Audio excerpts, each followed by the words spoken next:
بسم اللہ الرحمن الرحیم۔ السلام علیکم بچوں، آج ہم 8ویں جماعت کی اردو کتاب کا 17واں سبق یعنی کہ زعفران پڑھنے جا رہے ہیں۔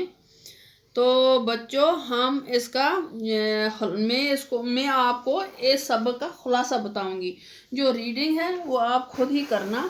تو ہاں بچوں، چلو شروعات کرتے ہیں۔ اس سبق کی ایک شاعر سے ہوتی ہے۔ اس سبق کی شروعات ہاں بچوں کس سے ہوتی ہے؟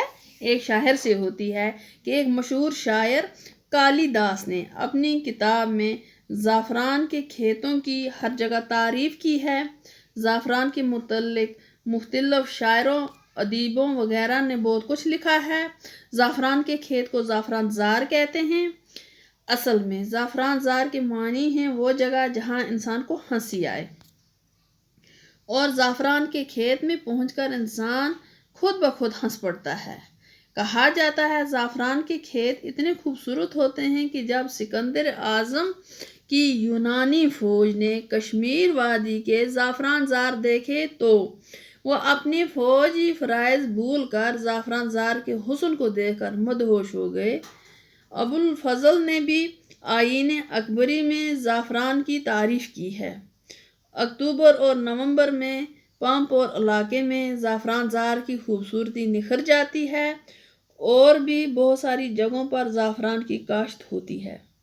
زعفران کے پھولوں پر جب چاند کی دل آویز کرنیں پڑتی ہیں تو جنت کا سماں پیدا ہو جاتا ہے۔ اس کے پتوں پر نئی کیفیت چھا جاتی ہے۔ تو ہاں بچوں، کیا آپ جانتے ہیں کہ زعفران کو بادشاہوں کا پھول کہا جاتا ہے؟ حالانکہ اس کی کاشت میں سخت محنت کی ضرورت ہوتی ہے۔ یونان میں اس کے رنگ کو شاہی رنگ سمجھا جاتا ہے۔ ہندوؤں کے یہاں تو زعفران کے تل کو مقدس سمجھا جاتا ہے۔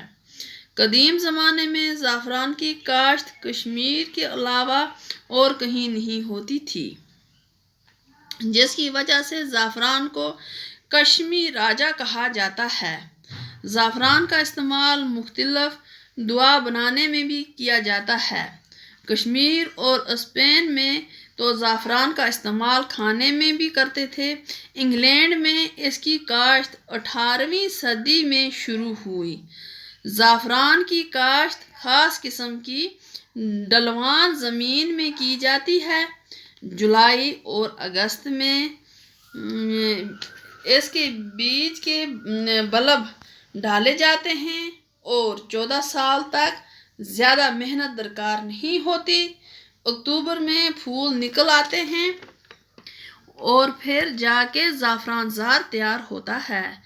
دھوپ میں اس کے پھول چن کر سکھائے جاتے ہیں اور مختلف قسم کی زعفران تیار کی جاتی ہیں، جیسے شاہی زعفران، مونگر، لچھا وغیرہ۔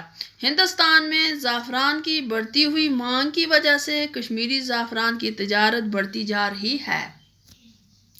مرکزی اور ریاستی حکومت نے کشمیر میں زعفران کی تجارت کو اور فروغ دینے کے لیے نیشنل زعفران مشن کا طویل منصوبہ تشکیل دیا ہے۔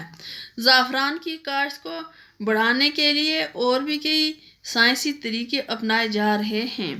ہاں بچوں، ہم نے زعفران کا جو سبق ہے آج کیا ختم۔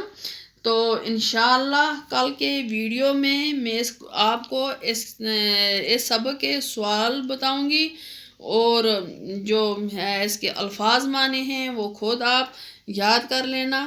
تو تب تک کے لیے اللہ نگہبان، باقی وسلام۔